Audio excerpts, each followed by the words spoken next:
Quick note, if you're interested in seeing the pictures of the scene taken by police, I have posted them in the Down and Away closed discussion group on Facebook. Just search Down and Away discussion group and click the join button. Also, the public Down and Away Facebook page has posts regularly and discussion related to all of the cases that I cover.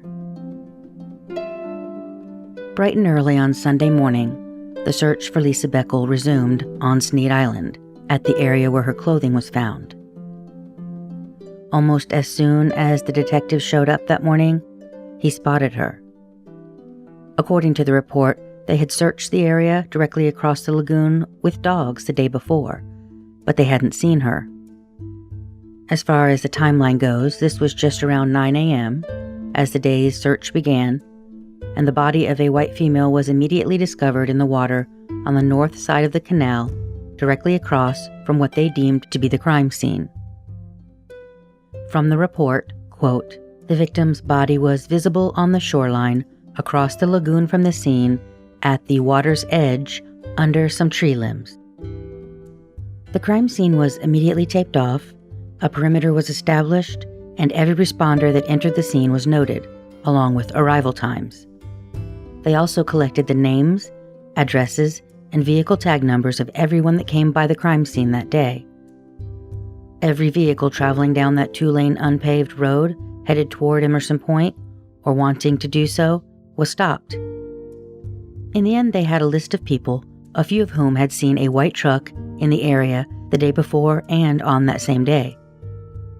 One couple had said that they had seen a white pickup truck that very morning, around 8 a.m., which would have only been an hour before the search itself began. Lori and her boyfriend Joe were two of the people on that list. The report noted that they were friends of Lisa.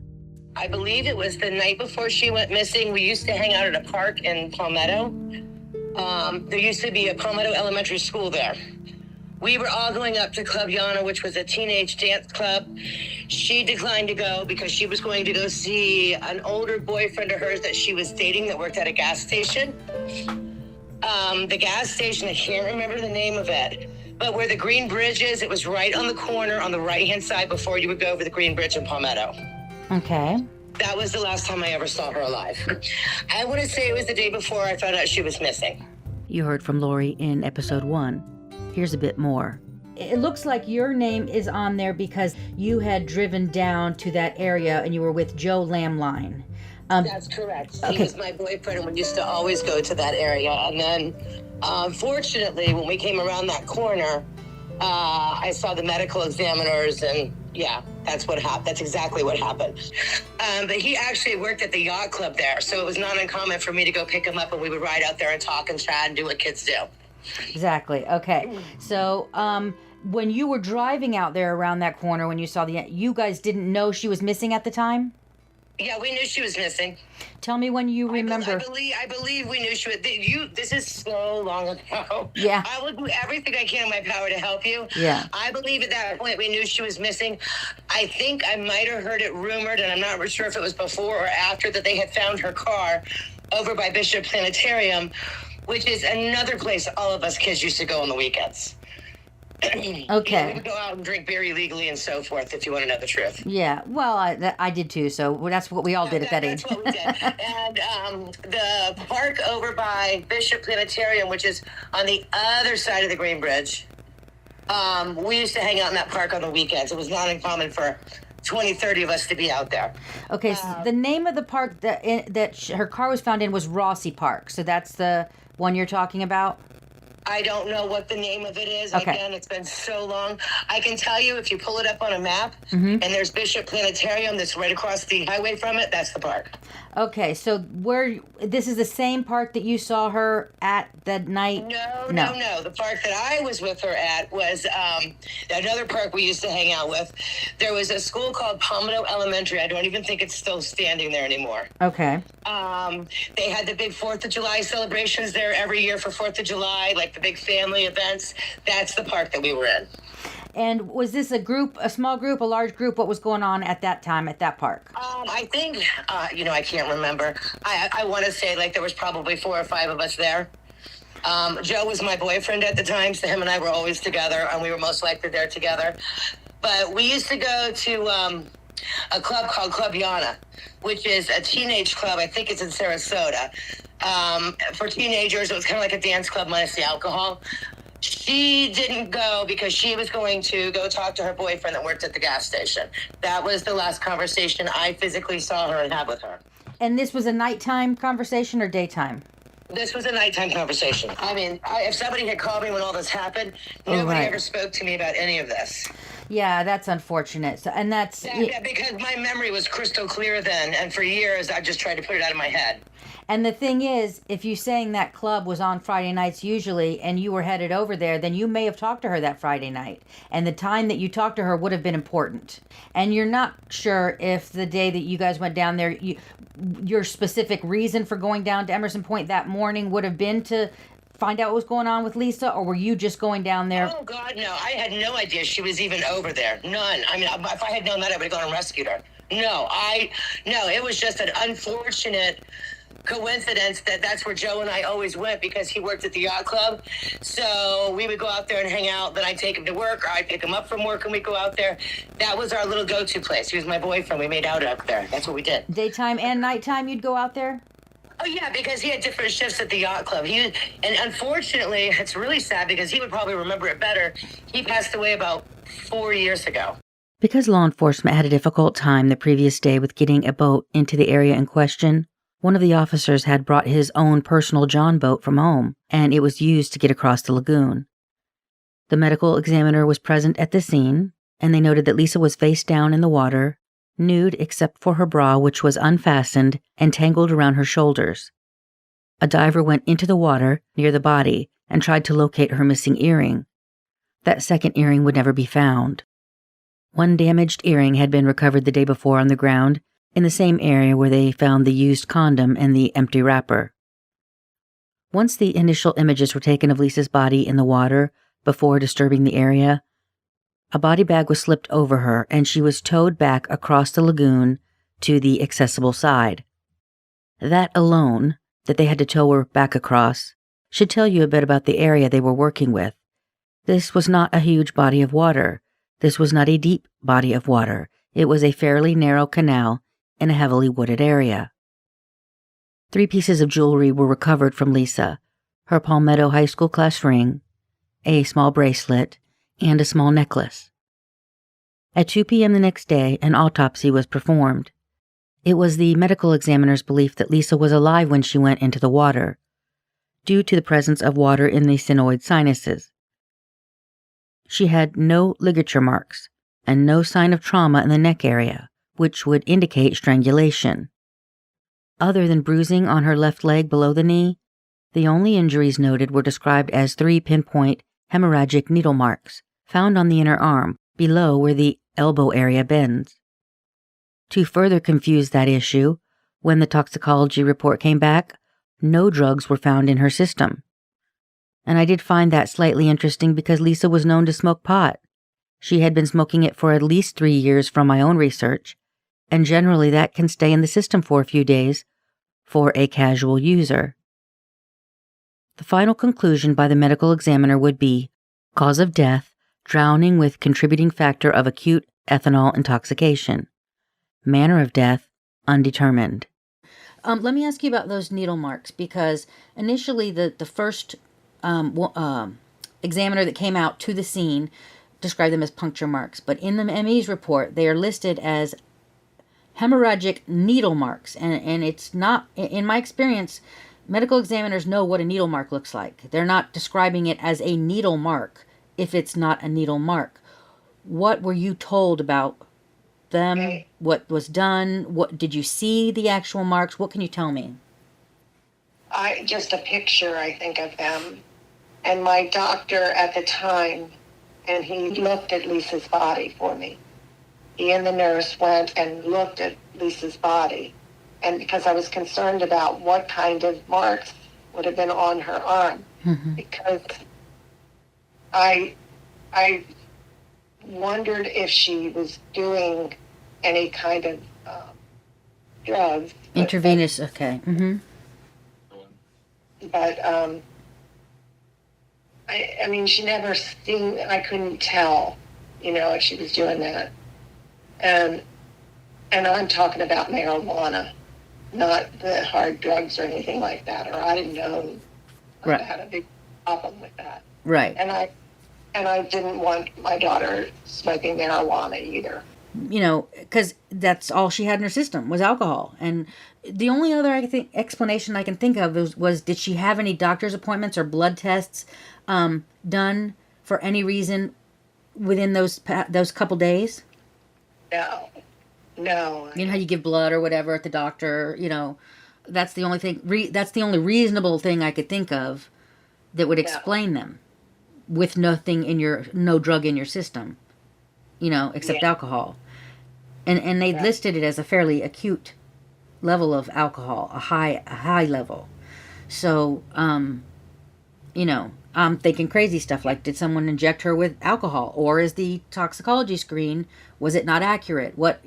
This is a piece to the puzzle that doesn't make sense. It doesn't fit. She told Susie that whoever was coming to her was bringing a bottle.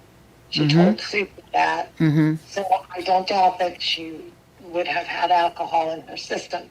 The sheriff's department told me that the reason for the high alcohol level in her blood was because of the temperature, the heat, and the heat of the water and passage of time made it look like it was even higher than it was.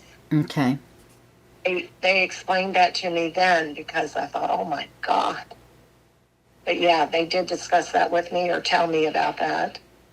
And it wouldn't be I went to parties. Kids drank to excess sometimes. That wouldn't even be unreasonable for me to think that she drank too much. That's not unreasonable. Or, if someone's feeding you alcohol, we also have to remember her state of mind. She spent the entire day looking for Brian. She was irritated. She was upset. She liked this guy. And even in her own words, she told, I think it was Jeff, she was trying to get away from home, be independent, do her own thing. I don't know that she said basically she was sort of using him a little bit. She cared about him a little bit, but she was also using him. So to be able to spend the night at his house. She's actively spending the night at his house. He's actively trying to stay away from her. That's one of the reasons what led me to think that it wasn't Brian, because he was actively avoiding her that day. He told police that, and it was she was going all over town, car, bike, everywhere, and he's actively avoiding her. And it was one of those, I feel like I want my cake and eat it too. I want to date other girls, but I also kind of want to keep you on the side burner just in case, that's the sort of, I feel like he was that type of, guy, basically. Yeah. So she wasn't in a great mood. She'd spent all day doing this. She meets this guy. Okay, I'm going to go out with him. I'm going to drink. I'm going to blow off some steam. All of that fits. And it seems reasonable to me that none of that seems unreasonable. But puncture marks that the ME calls needle marks in the arm with no explanation does not sound reasonable. No, it doesn't. So something... But she also, I was angry at her too. I was upset with her because I didn't want her to even go babysit over there because I thought it was an excuse to get out and to, be with Brian. And so she knew that I was angry at her. And somebody, I don't know who they were, but somebody called me one time and told me that she was crying because her mother was mad at her. And I'm thinking, it made me feel bad. And I'm thinking, I was just being her mother. Right. Trying to stop her from making these mistakes. I would have done the same thing, though. You shouldn't feel bad. I would have done the same thing. There were times where I felt my mom was... I was more of a... I'd say, I would tell my mom pretty much everything. My sister would be more like Lisa, where my sister left home before she had even graduated high school. She didn't want to follow the rules at home, and my mom said, these are the rules. You're going to follow them, or you're not going to live here. And my sister was a little bit of a smart aleck, so she said, okay, I'm going to move in with friends. And she did. And she supported herself. She had a job, but she just didn't she had that wild independent streak. I did not. I was more of a scaredy cat. I was more of so every kid's different. Every kid's looking at life at that, I mean, that's a turning point in your life. You're graduating high school. Your whole life is going to look different than it has been for the last 18 years. You had a very regimented schedule. You had to be a certain place at a certain time. You had to turn in work. You had to get good grades. You had to do all these things. And then suddenly you don't have any of that. And now you have a job, but you're sort of in control of that job. So, like, she had the Winn-Dixie job, but then she wanted to work elsewhere. And it wasn't it you that told me she should just going to start that new job on Monday, that new job at the bank, right? Yes. So, Yes. Yeah, we even, talked about that. And I told her, I said, Lisa, the bank would be an ideal job for you, But I said, okay. But she wanted the Winn-Dixie, a bunch of them were doing something. And I don't know what it was. I don't know where they were going, or they were doing something together, I think. And she wanted to be included. She wanted to go. And her boss, not Susie, but her boss would not let her go. He had put her on the schedule, and he was depending on her to be there. And he told her, I guess, she was the type that she would keep begging him to let her off. mm-hmm. And I think he finally said, either you are here or you're done with your job. And I think, I'm not positive, I wasn't there and I don't know for sure, but I think that's what happened with that job. I think it is too, because Susie had a similar story. She thought it was a graduation party. And I know she did go to a graduation party the week before, on the 9th, I believe. And Okay. and what's interesting is that the notes in the report say that one of the landlines had a graduation party, and Lisa was there. So it might be that party that she was going to. And that would have been the week before. The scene where something occurred that night, something that we can't call homicide or misadventure at this point, is 250 feet off the roadway, into a densely forested area of Australian pines and mangroves. A confusing array of items lay on and about the area: a condom and wrapper, a single earring, a mostly full box of Marlboro cigarettes, a cigarette butt, all in fairly close proximity between a triangle of trees that were about 4 feet from one another. The fourth tree stood at the edge of the flat area just before it sloped down into the shoreline. So that is the size of the general area of interest we're working with. There is no sign of disturbance in or around the area, no drag marks, no scuffs, nothing of that nature. That would generally suggest that the victim walked in there of their own volition.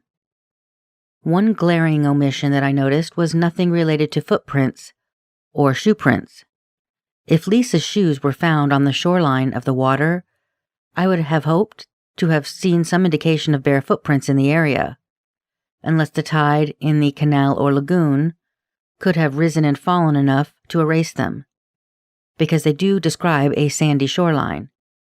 Although in the pictures I don't see a whole lot of that. It's a very small area. And I expect that she didn't willingly walk into the water with her shoes on and then remove them and place them on the shoreline. And there was no mention of whether they were wet or dry when they were found. A paper bag was also collected a few feet outside of that triangle of trees, and perhaps the more disturbing possible evidence collected were sections of cut rope that were scattered in and around that area, and even some down by the water, down that sandy slope about 25 feet from the triangle of trees. Police collected this rope, although it doesn't appear that any DNA tests have been done to ascertain whether Lisa's body ever came in contact with it. And it's not an insignificant amount of rope either. In the report, it's listed this way, and I'm going to give feet measurements rather than inches just to make it a little bit easier to visualize. One piece of about 3.5 feet with 2 knots and a loop. One piece that's about 4 feet with 2 knots. Several pieces in the following lengths: almost 7 feet, almost 6 feet, one that's 5 feet, one just over 2 feet, and one that was just under 3 feet, and then another 5-foot section. There's one more piece that they indicated feet, although I think it's supposed to be inches, but it would be a 2-foot piece with 2 knots. Now that's a lot of rope, cut in lengths varying from 2 feet to 7 or 8 feet. And it's also all over the place. An 8-foot section was found up farthest from the water, near the paper bag. There's a tree near the slope that goes down into the water on the opposite side of the scene, and there is a rope listed as on that tree, although not indicated whether it's tied to it or draped over a branch. There's rope in the bushes nearby that tree and another piece in a shrub nearby. Then there's another piece about 16 feet from that tree, in the water at the edge of the shoreline. All of it within that same area where Lisa's clothing and other items were found, and directly across that canal or lagoon from where her body was found.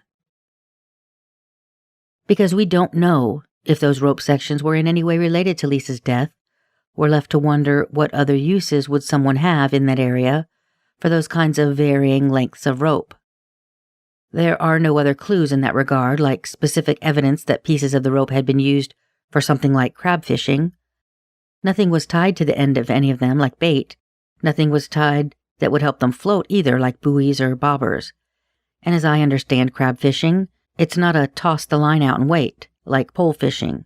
It's more of a put the stringer out with some sort of cage attached and come back later to see what you've caught kind of deal. You aren't sitting on the shore with one end of the rope in your hand waiting for a single crab to bite, if you understand what I mean. And why it would be strewn about like that is puzzling to me. Perhaps there are other types of fishing one might use clothesline-type rope for, because knots in rope could indicate the knots were placed there to help grab onto the wet rope when pulling it in. A knot gives you a little bit of extra grip. While the rope's use in fishing is possible, there's no evidence about that rope to suggest that was its use, any more than there is evidence to suggest that that rope was used to restrain Lisa in some manner. She didn't have any ligature marks on her body, according to the medical examiner. I did have someone who reached out to me tell me that they recalled being asked, and they thought it was by police, if Lisa was someone who would have been into being tied up, let's say tied to a tree, presumably for some sort of sexual purpose. This person said, absolutely not.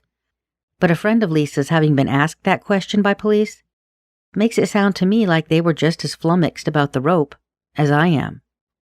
There's no indication that that rope has anything to do with what happened with Lisa. Now, before I go any further discussing the scene in any more depth, I want to give you some information about the DNA on the cigarette butt and the condom found at the scene.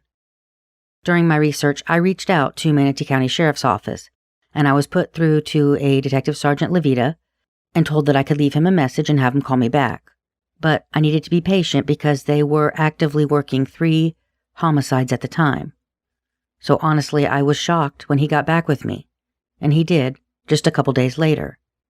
He told me that this was not an open case, that it wasn't something that they were reinvestigating. He said that the ME had listed it as drowning, and at that point I did mention that the manner of death had been undetermined, and there were some outstanding questions related to the DNA results, which I had specified in the message that I had left for him. And while the detective sergeant was not read into the file itself, meaning he couldn't go over minute details with me because he had not read the whole case file, he did pull up that report on the DNA results for those items, and I really appreciate him doing that. First, Lisa was excluded as being a source on the condom, so that means that condom is unrelated to Lisa.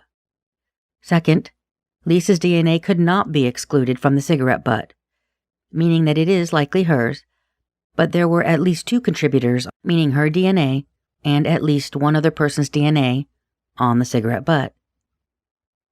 So what does this DNA information do to our understanding of the scene? Well, first, we cannot assume a consensual interaction occurred. It could have, but with the condom, that would have been the general assumption, and now we don't know what occurred there. Second, with the DNA on the cigarette butt linked to Lisa, we can assume she most likely smoked a cigarette in that area, unless you want to go out on a limb and suggest that someone planted her cigarette butt there, which I think is unlikely given that this was 1990 and nobody was thinking about DNA evidence back then. So what do we have left? I don't think they even tested any of the rope for DNA because they couldn't even be sure it had anything to do with the scene, and frankly, I'm not sure that it does either. As for her clothing, their location is confusing, unless we're to believe that Lisa took them off willingly and then willingly got in that canal. And remember, that shirt was torn, and that skirt was torn in multiple places, one of which being the waistband. Here's Lori again. There is no way that she went out drunk and went swimming in that water. I'm going to tell you absolutely no, 100%. Would anybody ever tell me that? I don't think I would. I would not, drunk or not, would I be climbing around? No, she wouldn't have. If she was drunk, she would have laid down on the seat and passed out somewhere. That's what she would have done. And if she was that far back in the woods, something was happening that put her in that situation, that put her in that place, because none of us, and I mean none of us that I ever have been out there, have ever seen anybody that far from where we all hung out. We hung out at the very end of it. Yeah, to me, it makes me feel like whoever took her to that specific location at that area knew that area, was someone who had been to that specific area. It's, you know what I mean? Oh, Lord. Well, that makes sense. You know. But, I wasn't one that went and trekked on down the paths when we were there. So I don't know. But I'm going to tell you, I know Lisa, there was nothing about her that was muddy, dirty, and murky water that she would have ever touched. Yeah, it just seems not, it just does not seem like, oh, let's go swimming. But if someone willingly takes their clothes off and goes in the water, where's the other person that's with them? Did they just leave her there and she just decided, I'm going to take a swim, I'm frustrated? You're right. At best, it's still going to be neglect. And why would you throw her wallet out of the car? Yeah, if you throw it... truck or whatever the heck it was. Why would you throw that out? Right. Instead of, oh my God, she went in the water, she's gone, let me call the Marine Patrol or whoever it is that you need to call to find your friend. Yeah, to me, that wallet says a lot. That wallet says a lot to me because that's someone who either knows she's already incapacitated or deceased, or is leaving the scene with an item of hers, and why are you, if you, let's say she got separated from you, had a consensual situation, and then she got in the water and you got separated. Why are you throwing? What possible positive scenario is involved in you throwing her wallet out the window? That doesn't even make sense, because what that tells me is she didn't take her clothes off and put them all in a spot. She obviously, if she had her wallet on her, would have put it on top of her clothes. It wouldn't be down the road somewhere else. Well, my thinking on the wallet was it was in the car, and he tossed it once he kind of to distance himself from it. There are other pieces of evidence that do speak to me, and what they say leans more toward the intent or actions of whoever was with her. If it's related to the incident, an almost full box of Marlboro Reds on the ground, well, that's something you wouldn't expect someone to leave intentionally. That seems like an oversight made by someone either leaving in a hurry or someone who didn't realize that they had dropped them. Lisa smoked Marlboro Light, and that's the type of cigarette butt that was found on the ground with her DNA on it, and someone else's as well. One question that I would have about there being two DNA contributors on the Marlboro Light cigarette butt is, why would she be sharing a cigarette with someone who already had their own cigarettes right there? Could the unknown source of DNA on that cigarette butt have been transferred from Lisa's mouth to the cigarette? That's possible.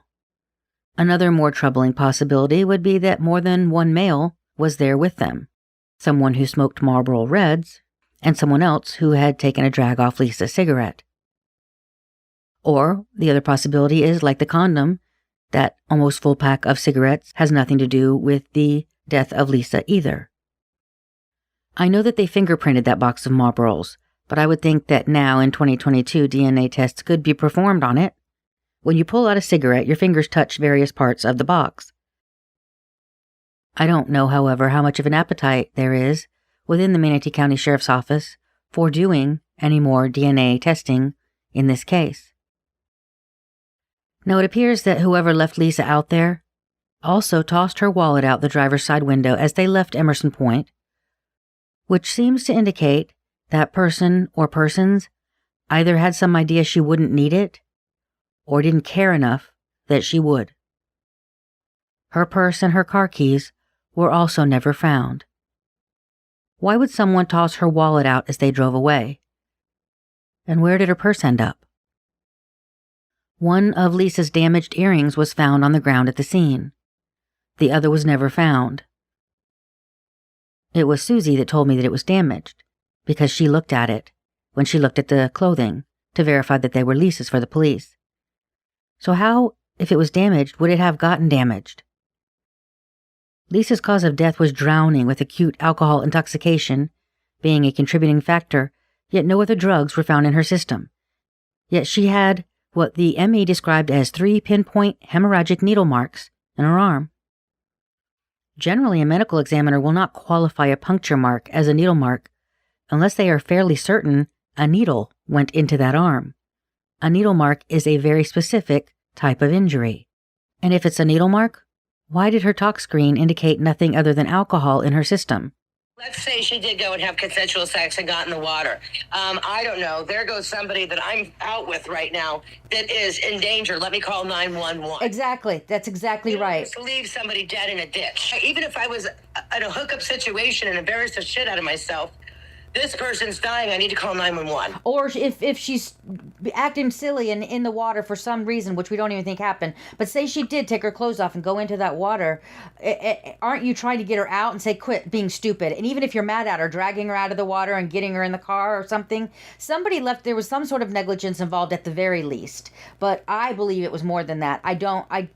She's got torn clothing, she's got, those needle marks that are unexplained. There's just too many things that... Well, I'm going to tell you right now, Lisa never would put a needle of drugs in her arm. I'm telling you that wholeheartedly. I'd put the last dollar on my bank account on it. No way. Absolutely no way would she have injected a drug in her arm. That was never a part of our circle. If Lisa went into the water willingly, was the person or persons with her still there when she did? Or did they just leave her out there to wander around in the dark? Maybe something happened to Lisa before this person left the scene, which seems more in line with someone tossing her wallet out the window as they made their way off the island. Now, there were 2 individual truck sightings that seemed to suggest they could have been related to whatever occurred with Lisa, because of their proximity to where the items we discussed were found. Around 9 or 9:30 Friday night, a guy named Randy spotted a white pickup truck on the north side of the road, a quarter to a half a mile from the tip of Emerson Point, facing east with their driver's door open. This distance, if accurate, would be a bit further west or closer to the actual tip of the island than where Lisa was found, which was about a mile down the road from the point. Around 9:30 p.m., another individual named Mike, who was headed out toward the point, saw a white pickup truck, which he thought was a Ford, on the left side of the roadway, leaving Emerson Point. He didn't know who was inside. Because these witness accounts are close in time frame, it's unclear which occurred first, the car driving or the car stopped with the door open. But about an hour later, when Mike was leaving Emerson Point, he saw a white male, 5'10 to 5'11", 165 to 170 pounds, with a cap, a t-shirt, and a pair of jeans, standing near the edge of the water, looking back as if he was looking for something or someone. He said this individual was standing near the curve where the body was found. The curve in question would have been a curve in that road that leads out to Emerson Point. It's past the scene a bit if you're heading off the island. His interview indicates this individual standing near the edge of the water that wouldn't have been visible from the exact area of the scene. However, there are spots along that road out to Emerson Point where the water does come closer to the road in small patches. So it's possible these 3 sightings indicate the person and truck at different spots on that road at different times. Is this the person who was with Lisa? That's about an hour's worth of time between those sightings and could seem to suggest this person could have been looking for Lisa. What if she did get in that water willingly and this person somehow lost sight of her, or even left her there for whatever reason and then came back? That's one possibility. It's the possibility that leans closest to this not being a crime at all, but some type of accident or misadventure.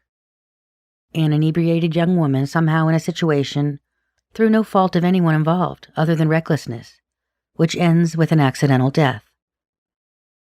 But then how do we explain her torn clothing? That clothing would have been torn before she took it off and entered the water if she took it off herself, based on where we were told it was found. Shoes sitting on the bank, and clothing floating in or nearby the water's edge. How did that happen? What reasonable, non-nefarious situation ends with torn clothing, which then are removed by her before Lisa willingly goes into the water, let's say for a nice evening dip, in the dark? Would she have done that if she were alone, out there in the dark, having been left by whoever she was with? I don't think that I have ever been intoxicated enough to jump into a body of dark water in the middle of the woods at night alone, never mind if someone else was there with me. Is it more likely that she'd have done that knowing someone was nearby, maybe even trying to entice them in the water to join her? It's hard to say. And why is a damaged earring lying on the ground, where an almost full pack of cigarettes was seemingly dropped or left near the base of a tree? All of which would have had to happen before she went into the water. How does she end up with no earrings on and no clothing on? If you believe there was some sort of sexual encounter where she removed her clothing, it is highly doubtful that she would have removed her earrings as well. That's just not something as a girl you would do. There's no reason to do that. The more nefarious take is that Lisa didn't go into that water willingly. That it wasn't she who put that clothing at the water's edge, but someone else. Maybe someone who went into that water with her, as her mother thinks, and only one of them came out. Someone who removed their clothing, maybe dropping cigarettes in the process, and then never retrieved those cigarettes when he got out and got dressed. Microscopic examination of the clothing items indicated that the damaged areas of the shirt were caused by tearing. They were unsure whether the damaged areas of the skirt were tears or cuts, due to the type of fabric that the skirt was. However, they did say that the waistband of the skirt indicated tearing. That tells me something. I can buy a shirt getting torn, maybe if you're walking through the woods or running from someone or something, and that shirt gets caught on a branch. I can believe the same thing of the skirt. But I cannot believe that innocently occurred to the skirt and the shirt and the waistband of the skirt. A waistband isn't loose, it's snug against the body, and thus would not likely snag on branches if you were running or walking through the woods. A waistband would only be torn if it was pulled with enough force to tear it.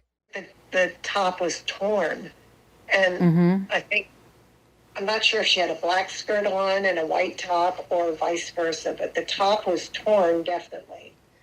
The skirt says it's torn too, and they couldn't determine after looking at that microscopically because of the type of material that the skirt was. And it is white. You're right. It was white shirt, black skirt.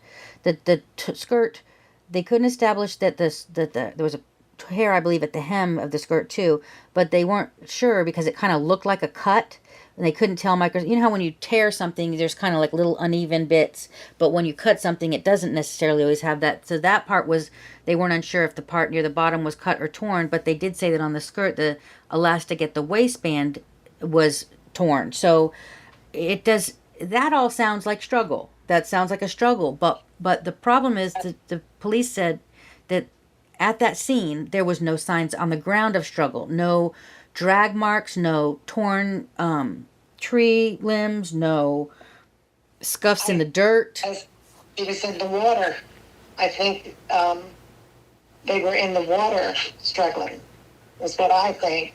Really? I hadn't even thought of that. So you think both of them were in the water? What, skinny dipping maybe? Or Maybe. Well, no, because I think her clothes were torn off of her. I don't think she did it herself. And I think that whoever was with her, that I think they were in the water. I actually hadn't thought about both her and the person being in the water together. That's something to think about. Now, did they show you the clothing? Like, were the clothing ripped as in from top to bottom, or there were just tears in it? The way they describe it doesn't sound like they were ripped off of her, meaning, you grab them at the collar and rip the whole thing, the shirt down from top to bottom. What is your recollection of what those tears look like?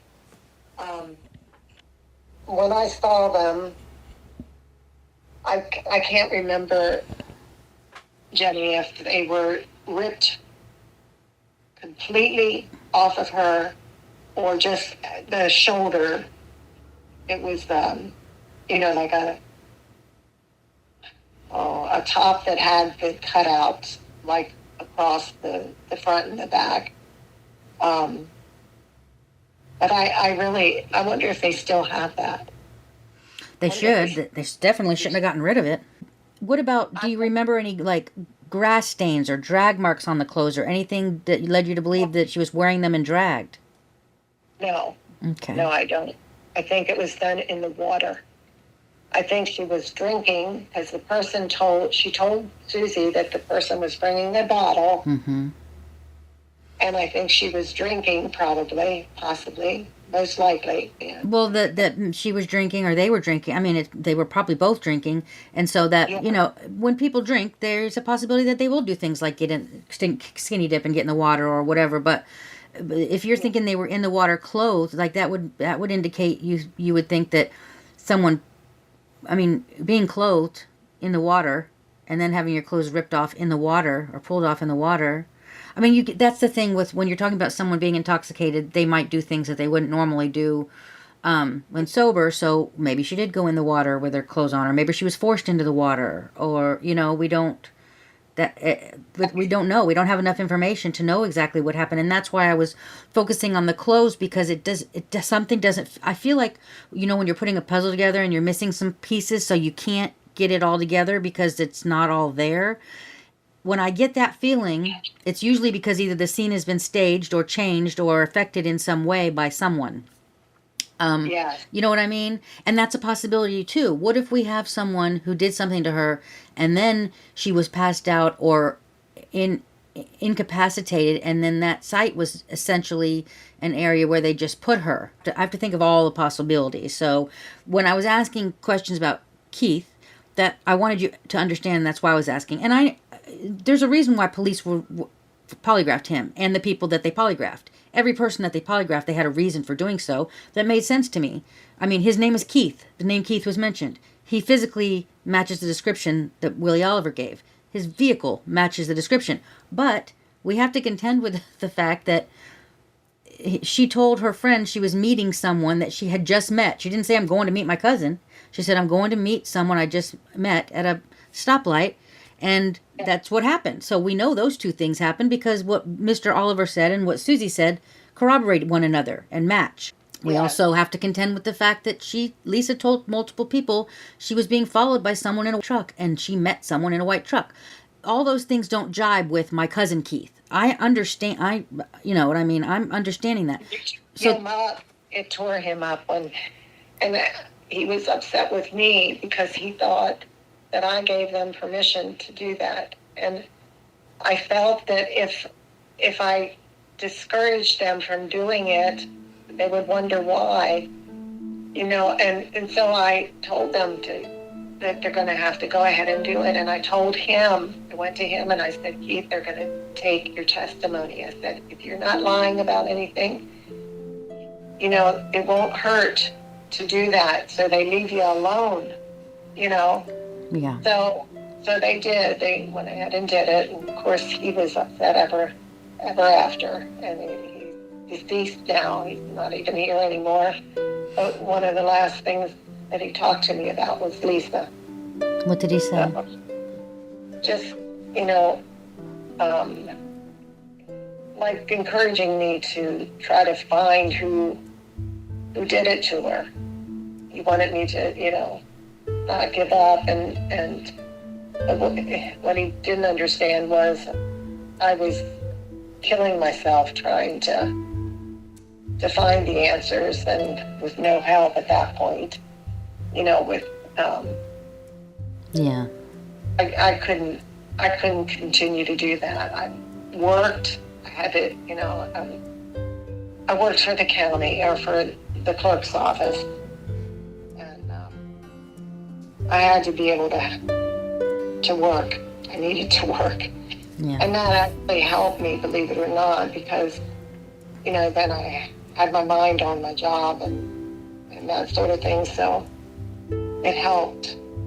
Yeah. I'm sure you can't live in that state of heightened trauma, and digging into it and pushing those bruises daily and it not affect you and your health, your mental health, your physical health. It's not a healthy situation, and that's why cold cases are so bad, because they had that ripple effect, and they, terrible for family, terrible for communities, it's terrible for a lot of things. You've got, people doubt each other, like you're talking about with Keith. police would have been negligent if they didn't do that, because there were too many things that they would have had to do. I would have done the same thing, for the same reasons that they, for example, polygraphed George Lamline, because he initially told police that he hadn't ever had sex with Lisa and never provided her with marijuana, and they knew that to be not true. So when someone lies to them, they're going to strap you to a polygraph. That's what happens. You can expect, if you lie to law enforcement, they're going to look at you. So I understand why they looked at everyone they looked at. Keith would have been the first. I'm going to be honest with you. He would have been the first person I looked at because of all the things that lined up there. But in order for Keith to have been the person that picked her up that night, she would have had to lie to Susie about who she was meeting. And those are the facts. You have to look at the facts and try to put them together in a reasonable way. Stay tuned.